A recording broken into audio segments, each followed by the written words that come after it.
Busquen en sus Biblias Marcos capítulo 7 y vamos a estar situados allí, Marcos 7, versículos desde el 24.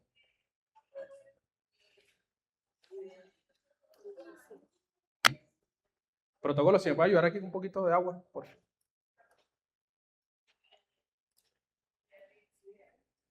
Gracias, hermano. Mis hermanos, ¿alguna vez se han sentido fuera de lugar?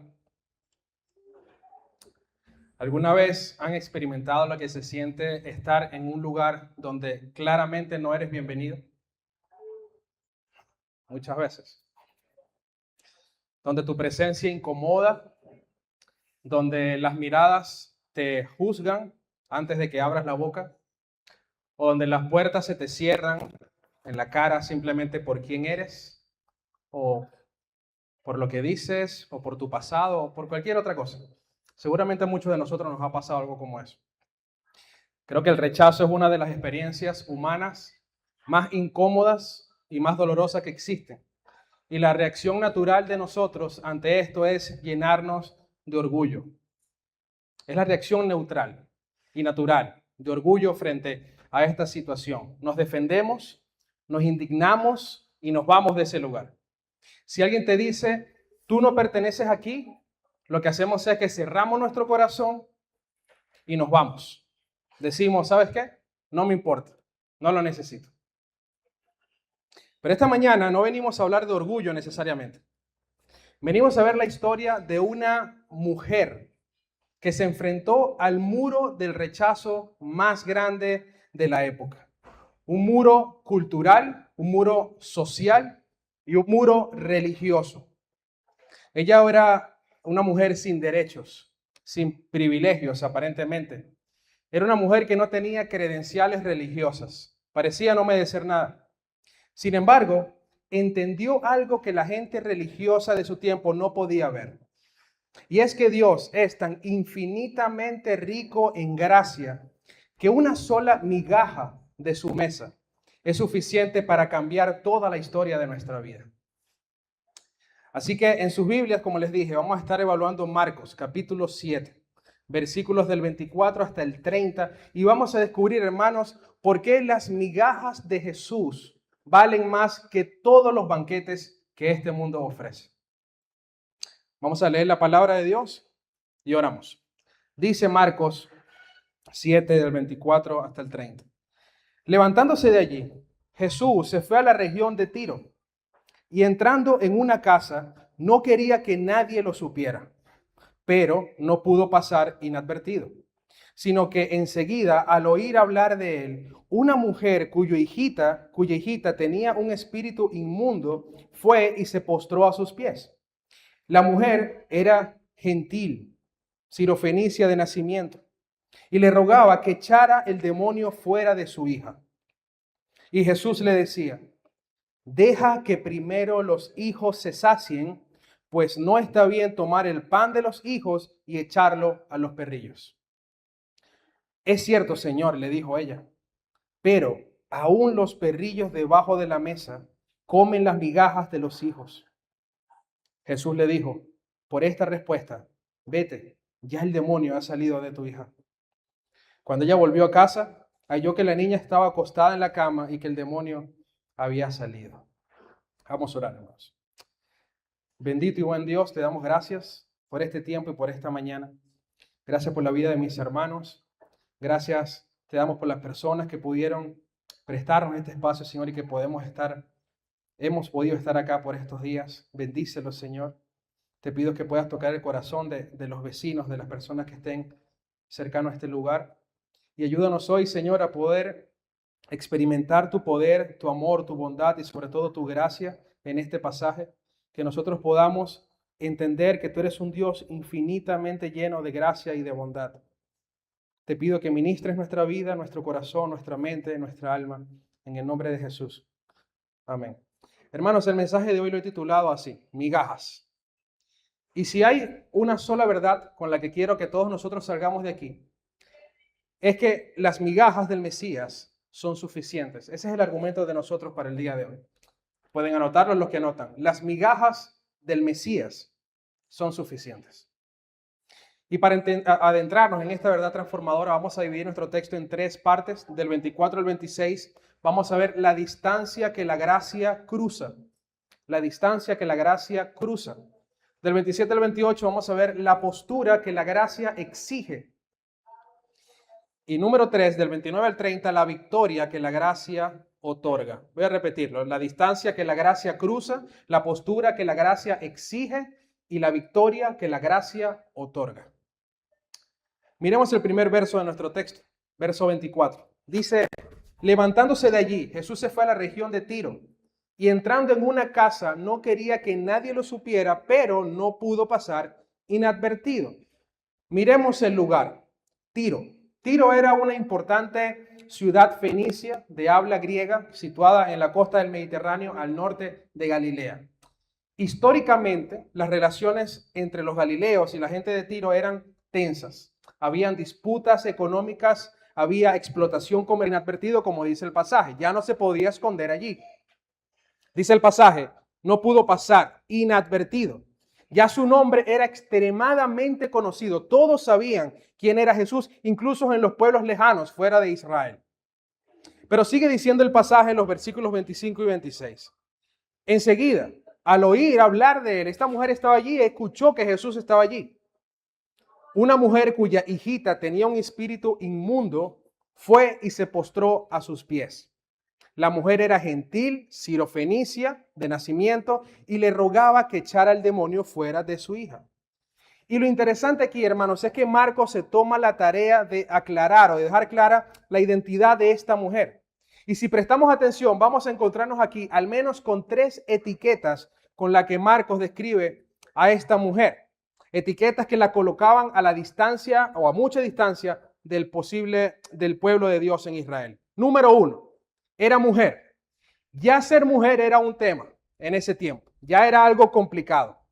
En el mundo judío del primer siglo, dominado por una estructura profundamente patriarcal, las mujeres tenían un papel público muy limitado, sumamente limitado. No era bien visto que una mujer hablara con alguien que no fuera su esposo o un familiar cercano a ella, y mucho menos que irrumpiera en una casa para abordar a un rabino o a un maestro. Era una falta bastante grave. Para la mentalidad de la época, lo que hizo ella fue una falta grave al protocolo, al decoro social. Número 2, esta mujer era griega y era sirofenicia. Históricamente, Siria y Fenicia eran la cuna de los cultos paganos y de idolatría ancestral. Le rendían cultos a Baal, a Astarte y otros. Entonces, para los judíos de la época, los sirofenicios no eran solamente extranjeros, eran enemigos, eran considerados enemigos del pueblo de Israel. Ellos no tenían el pacto de Abraham, no tenían la ley de Moisés, no tenían promesas, no tenían acceso al templo. Estaban desterrados, por decirlo de alguna manera. Entonces, para el oyente judío del primer siglo, esta mujer encarnaba lo que era la mayor distancia posible con respecto a las bendiciones de Dios. Esta mujer era el rostro mismo del paganismo. Ella encarnaba la impureza en su máxima expresión. Y número 3, estaba bajo la maldición de Dios. El texto dice que tenía una hija atormentada por un demonio. Entonces el mal y la miseria y el pecado se habían adueñado o habían tomado el control de su hogar. En otras palabras, como era la mentalidad religiosa de esa época, esto no lo veían como una simple desgracia médica o una desgracia biológica. Lo veían o lo interpretaban como una maldición de Dios por un pecado terrible que haya pasado en su hogar. Así que, hermanos, si alguien en esa ciudad parecía no tener ningún derecho, ninguna oportunidad, ninguna identidad, era esta mujer sirofenicia. Ella estaba fuera geográficamente, culturalmente, religiosamente, socialmente. Estaba desterrada. Era alguien contaminada, alguien a lo que los judíos no querían ni ver. Sin embargo, podemos notar ahora en las siguientes palabras la belleza de la fe. Vamos a ver la belleza de una fe desesperada, porque hermanos, a esta mujer no le importó ninguna etiqueta que le tildaban. Ella escuchó que Jesús estaba allí y no se quedó lamentándose de su condición, sino que esta mujer fue con un arrepentimiento genuino y un desespero genuino y cayó postrada a los pies del maestro. Y dice el final del verso 26, le rogaba que echara al demonio fuera de su hija. La desesperación de esta mujer por la salvación de su hija la llevó a saltar por encima de todas las etiquetas, la llevó a saltar por encima de la vergüenza, de los prejuicios, de las miradas que la acusaban como una pecadora y una inmunda. Ella no vino a discutir teología ni a fingir que tenía la vida resuelta. Ella vino como una mujer realmente necesitada, que entendía que necesitaba del maestro para poder salvar a su hija. Y creo que de esto tenemos mucho que aprender, iglesia, porque este relato no está aquí solamente para que nosotros podamos ir a Jesús a pesar de cualquier cosa que digan los demás, lo cual es una verdad, pero no solamente eso. La enseñanza va también para nosotros cuando nos ponemos en la posición de los judíos, en la posición de los que juzgan, de los que señalan, de los que excluyen. Recordemos lo que pasó justo antes de este pasaje, en los primeros versículos que predicamos la semana pasada, en Marcos 7. Jesús confrontó a los religiosos de la época porque estaban obsesionados con las reglas externas. Estaban obsesionados, pero su corazón estaba muy lejos de Dios, muy lejos de Dios. Y Jesús los confrontó. Y ahora, inmediatamente después de eso, entonces Jesús se dirige a una tierra pagana para atender a una mujer que los religiosos jamás habrían mirado. Jesús nos estaba enseñando con hechos lo que acababa de predicar con palabras. Sin embargo, ¿cuántas veces nosotros hablamos desde la comodidad de nuestra salvación? ¿Cuántos de nosotros nos atrevemos muchas veces a deliberar quiénes son salvos y quiénes no? O quiénes pueden tener el derecho de entrar al reino de Dios y quiénes no. ¿Quiénes tienen chance de llegar a ser una mujer o un hombre de Dios? A veces en nuestra propia boca salen frases como, ¿sabes qué? Esa persona está demasiado hundida, es imposible que cambie. Esa persona, pastor, usted me va a perdonar, pero yo dudo mucho que esa mujer llegue o ese hombre llegue a los pies del Señor. Ese familiar tuyo es demasiado duro, es demasiado rebelde. La palabra de Dios jamás va a entrar en él. Tiene una coraza muy dura. O esa persona con ese estilo de vida jamás va a pisar una iglesia. ¿Para qué lo voy a invitar? Jamás iría a una iglesia.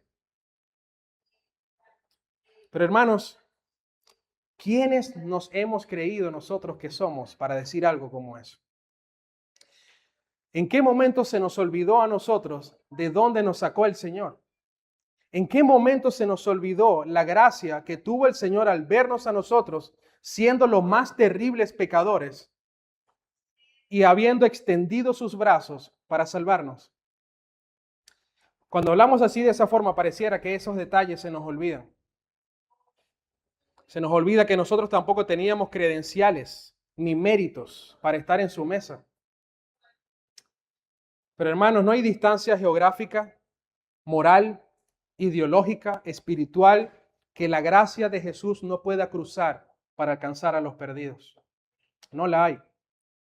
Donde nosotros vemos un caso perdido, Cristo ve un alma necesitada. Donde la sociedad pone una etiqueta de rechazo, Jesús pone una oportunidad de salvación. No somos nadie para poner barreras religiosas o de ningún índole. Donde Cristo ha decidido derramar su gracia, así va a ser. Nuestra tarea no es ser los guardias de seguridad del reino para decidir quién entra y quién no, o para ver quién podría entrar o quién no. Nuestra tarea es ser puentes de misericordia para que las personas puedan llegar a los pies del Maestro como tú y yo lo hicimos en algún momento. Ahora bien, la historia no termina ahí. Ahora vamos a encontrarnos con un momento bastante incómodo en el texto. Porque esta mujer ya rompió todas las barreras y se acercó a Jesús. Ya corrió, ya cayó a sus pies, le rogó por su hija, estaba allí desesperada. Y si esta fuera una película, este sería el momento en el que Jesús la levanta, le sonríe y le dice, tranquila, todo va a estar bien. Puedes irte en paz. Pero no fue así. Lo que sucede a continuación nos descoloca a todos. Es algo realmente extraño viniendo del Mesías que hemos venido viendo, misericordioso, compasivo. Y ahora Jesús, en el verso 27, miren lo que le dice. Y vamos a entrar en la segunda parte de nuestro sermón, la postura que la gracia exige. Jesús le dice en el versículo 27, deja que primero los hijos se sacien, pues no está bien tomar el pan de los hijos y echarlo a los perrillos. ¡Wow! Hermano, imagínate la posición de esta mujer desesperada diciendo, allí está Jesús, el Mesías, el hombre que hace milagros, el hombre que tiene compasión, que es amor, que es bondad. Voy a ir a él a rogarle por mi hija. Se acerca desesperada, le ruega en sus pies, Señor, por favor, ayúdame en esto. Y Jesús le da esta respuesta. Le dice, sí, pero deja que primero los hijos, los que estaban con él allí, se sacien, porque no está bien darle las sobras o darle la comida o el pan de los hijos a los perrillos. ¿Nos damos cuenta de la dureza de estas palabras? La respuesta de Jesús suena fría, suena distante y suena hasta despectiva. Imagínate de nuevo, en un segundo estar en los zapatos de esta madre. Llegas destruido, con la vida de tu hija hecha pedazos. Te humillas públicamente. Y Jesús te dice esto. Te dice perro en tu cara. ¡Wow! Hermano, si esta mujer hubiese actuado desde el orgullo humano, la historia habría terminado en ese mismo instante. Allí. Ella se habría levantado indignada, frustrada, y le hubiese dicho, ¿qué te crees tú que eres? O sea, ¿qué es esto? Como decíamos al principio, la reacción natural de nuestro orgullo es esa. Frustrarnos, defendernos, indignarnos, retirarnos de allí. Pero Jesús no la estaba insultando. Y aquí el contexto cultural nos ayuda mucho para entender de qué trata esto. Notemos la primera palabra que dice aquí. Jesús le dice, deja que primero los hijos se sacien. Es importante, esa palabra es importante. Esa palabra primero. Jesús no le está diciendo que los gentiles como ella no van a recibir la bendición. Jesús está estableciendo aquí un orden, el orden divino de la redención, el orden divino de la salvación, como Dios lo decidió hacer. Dios en su plan eligió a Israel como el pueblo del pacto. El Mesías debía venir primero a atender a las ovejas perdidas del pueblo de Israel. Así Dios lo había decidido. Ellos eran los hijos que estaban sentados en la mesa. Romanos 1:16, que leía nuestro pastor Pacheco, dice, porque no me avergüenzo del evangelio, pues es el poder de Dios para la salvación de todo el que cree, del judío primeramente, dice el texto, y también del griego. Están todos, pero fíjense, hay un orden. Dice, del judío primeramente. Entonces, en el Antiguo Testamento vemos cómo Dios escogió a Israel como su pueblo para hacer luz a las naciones. Miren lo que dice Deuteronomio, capítulo 7, versículo 6, del 6 al 8. Dice, porque tú, hablando al pueblo de Israel, eres pueblo santo para el Señor tu Dios. El Señor tu Dios te ha escogido para ser pueblo suyo y de entre todos los pueblos que están sobre la superficie de la tierra. El Señor no puso su amor en ustedes ni los escogió por ser ustedes más numerosos que otros pueblos, pues eran el más pequeño de todos los pueblos. Mas, porque el Señor los amó y guardó el juramento que hizo a sus padres, el Señor los sacó con mano fuerte y los redimió de casa de servidumbre, de la mano del faraón, rey de Egipto. El Señor había escogido a su pueblo Israel. Y en el pasaje Jesús afirma ahora este plan divino. Él dice, deja que primero los hijos se sacien. Él viene cumpliendo el orden de la promesa bíblica como el Mesías, como el rey Mesías de Israel. Dice, no está bien tomar el pan de los hijos y echarlo a los perrillos. Y aquí es donde cualquiera de nosotros se le apretaría el corazón. No puede ser que el Señor Jesús me esté diciendo perro. Parece algo de verdad muy fuerte, como si me está insultando. Y para entender el peso de esto, vayamos un poco más en el contexto cultural.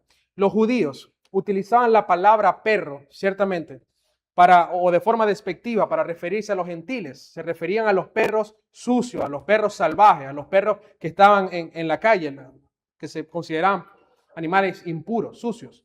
Sin embargo, cuando Jesús habla con ella, no usa esa palabra perro que usaban los judíos para referirse a los gentiles. Él está utilizando otra palabra, la palabra quinarión, que significa literalmente perrillos o la mascota de la casa, esas mascotas que estaban dentro del hogar, como Odi. Bueno, pastor, pero igual está diciendo perro. Sí, es verdad. Pero no estaba usándolo de la manera en la que los judíos lo utilizaban para los gentiles. Jesús no la estaba insultando ni denigrando. Él estaba esperando la respuesta de esta mujer a esa verdad que él estaba dando. El verso 28 nos deja ahora ver su respuesta.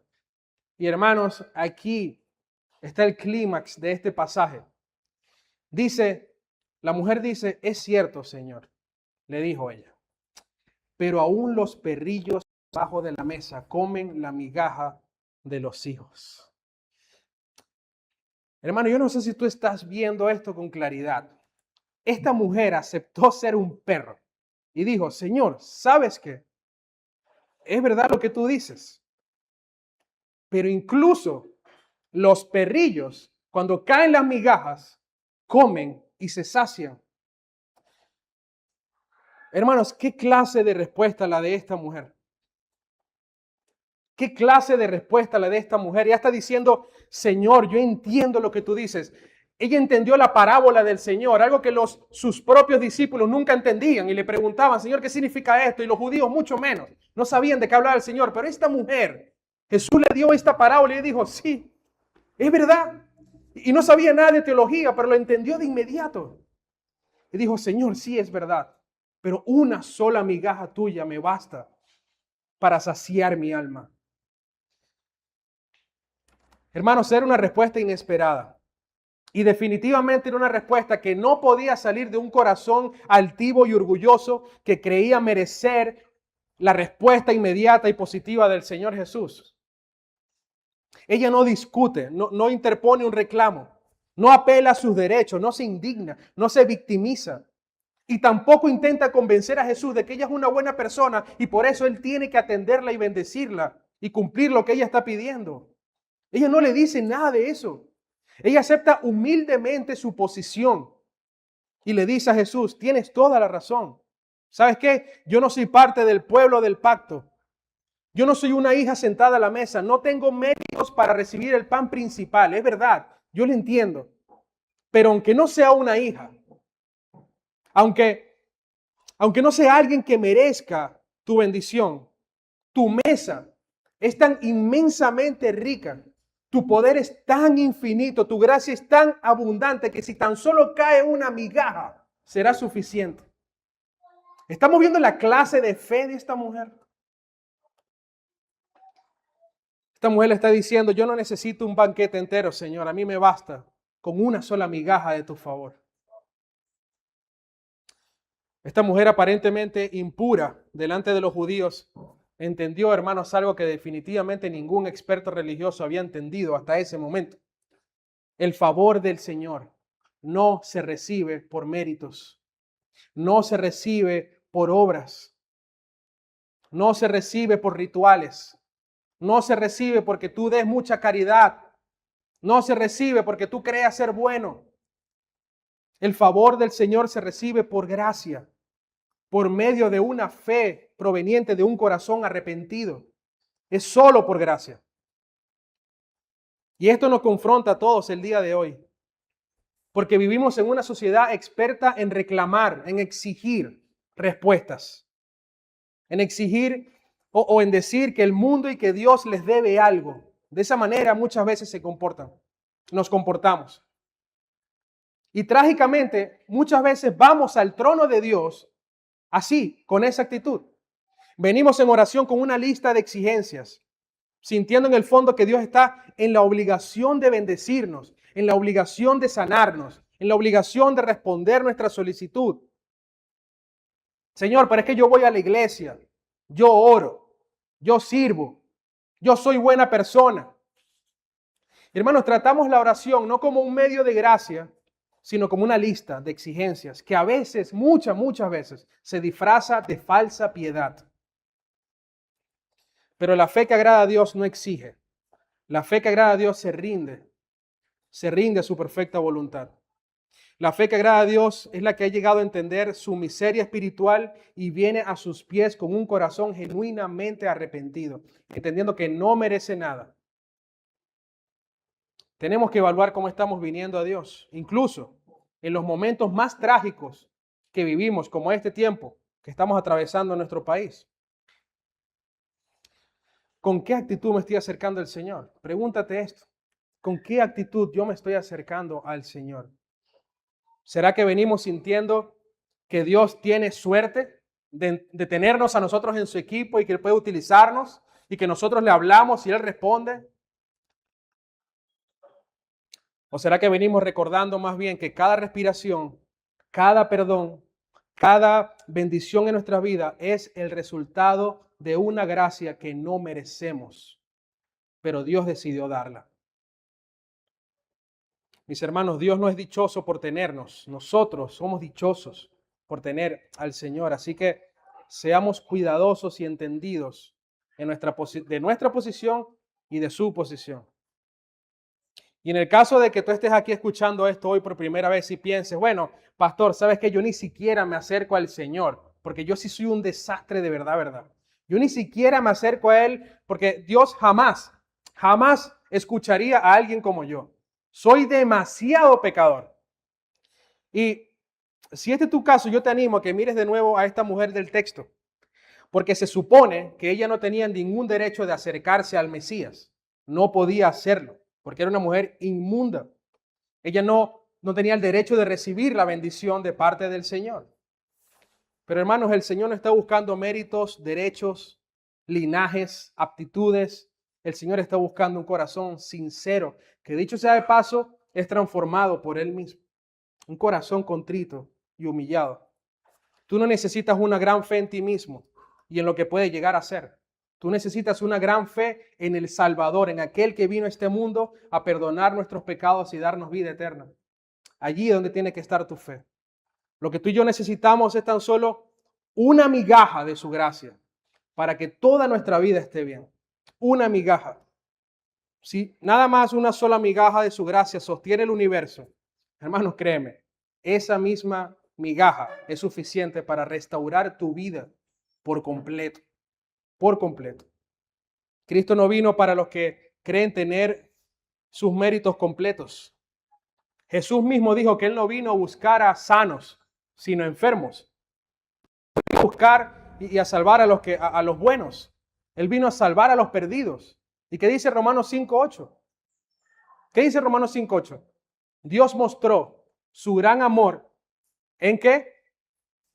¿Quién lo dice? Ayer mostró su amor enviando a su Hijo a morir por nosotros cuando aún éramos pecadores. Tú no necesitas limpiar tu vida para venir a Él. Tú necesitas venir a Él para que Él limpie tu vida. Es algo muy distinto. Y cuando un corazón viene hacia los pies de Cristo sin exigencias, humillados y aferrados profundamente a su bondad, Jesús jamás lo deja ir con las manos vacías. Jamás. Dice el verso 17 del Salmo 51, que a un corazón contrito y humillado Dios jamás despreciará. Así que miremos los versos 29 y 30 para descubrir ahora nuestro tercer y último punto, la victoria que la gracia otorga.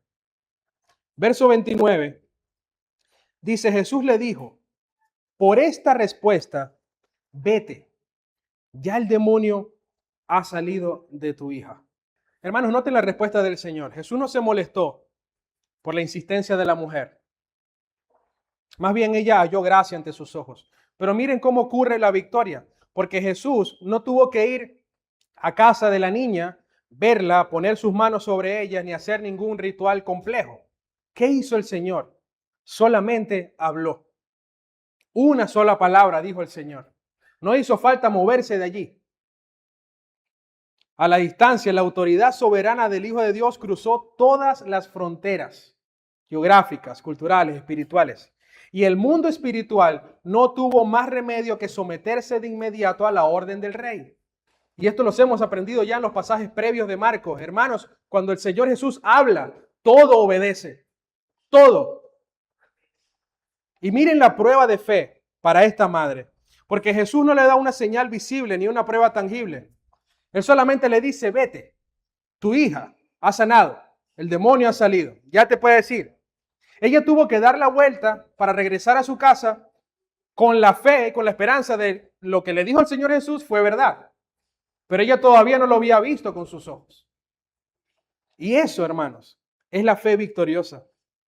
Caminar de regreso a nuestras pruebas, creyendo en la palabra de Jesús antes de ver el milagro con nuestros ojos. Entonces se trata la fe. Y la escena final en el verso 30 nos muestra ahora sí una restauración total. Dice, cuando ella volvió a su casa, halló que la niña estaba acostada en la cama y que el demonio había salido. Noten el contraste de los ambientes. Esta madre salió de su casa dejando tormentos, gritos, violencia, desesperación, pero cuando regresó halló una paz absoluta. Encuentra a su hija acostada, tranquila, en paz, sana y restaurada, con una sola palabra del Señor. Hermanos, el mal y el pecado siempre traen caos, traen agitación a nuestra vida, pero cuando la gracia de Cristo llega, transforma por completo el caos en esa paz que sobrepasa todo entendimiento. Así funciona el poder de Jesús. Pero hermanos, lo que esta mujer sirofenicia recibió en Tiro fue apenas un anticipo de lo que habría de venir. Una muestra previa. Ella se conformaba con una sola migaja debajo de la mesa porque entendía el orden del pacto. Por eso ella estaba conforme con eso, porque entendía quién era Jesús, cuán grande era su gracia y entendía su posición y entendía el orden divino para la redención. Pero miren lo que Jesús hizo en la cruz por nosotros actualmente. Años después de este encuentro, Jesús fue llevado fuera de la ciudad para ser crucificado. En esa cruz en el Calvario, Jesús ocupó el lugar de los impuros, que dicho sea de paso, somos tú y yo. Él sí experimentó el verdadero rechazo, la distancia y el abandono del Padre para que todos los que estábamos fuera, los gentiles, los sin pacto, los pecadores, no viviéramos solamente de migajas, sino que pudiésemos recibir la abundancia de su gracia y de su favor. En la cruz, esa barrera del orden que Jesús mantuvo en Marcos 7 queda definitivamente superada. Como dice Pablo en Efesios capítulo 2, versículos 13 y 14, dice, pero ahora en Cristo Jesús, ustedes que en otro tiempo estaban lejos, han sido acercados por la sangre de Cristo, porque Él mismo es nuestra paz y de ambos pueblos hizo uno, derribando la pared intermedia de separación. Hermanos, Cristo derribó el muro, la separación que había entre judíos y gentiles. Ahora somos una iglesia.